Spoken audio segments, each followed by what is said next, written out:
కొబ్బరికాయ పచ్చడి సింపుల్గా చేసుకునేటట్టుగా ఎలాగంటారా?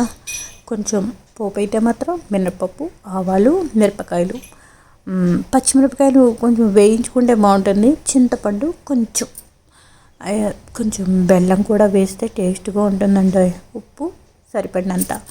బెల్లం కొంచెం ఎక్కువ వేసుకున్న ఇష్టపడే వాళ్ళు అయితే ఎక్కువ వేసుకోవచ్చు. మామూలుగా అయితే కొంచెం మీడియంగా వేసుకున్నా కూడా టేస్ట్ చాలా బాగుంటుందండి బెల్లం వేసుకుంటే. పోపు అంతా వేయించేసుకున్నాం, మిక్సీ ఆడేసుకున్నాం. మిరపకాయలు కూడా వేయించానండి, పచ్చిమిరపకాయలు కూడా వేయిస్తే చాలా బాగుంటుంది. అయితే ఈ విధంగా పోపు అంతా వేయించేసుకొని మిక్సీ ఆడేసుకొని చిన్న బెల్లం ముక్క వేసుకొని కొంచెం పసుపు వేసుకొని మిక్సీ ఆడేసుకున్నాం.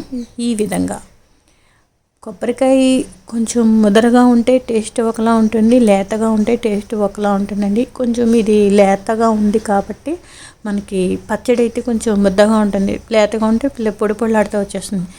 ఇవి నెక్స్ట్ పోపు కొంచెం ఉంచుకొని ఆఖరణ కలిపేయడమే.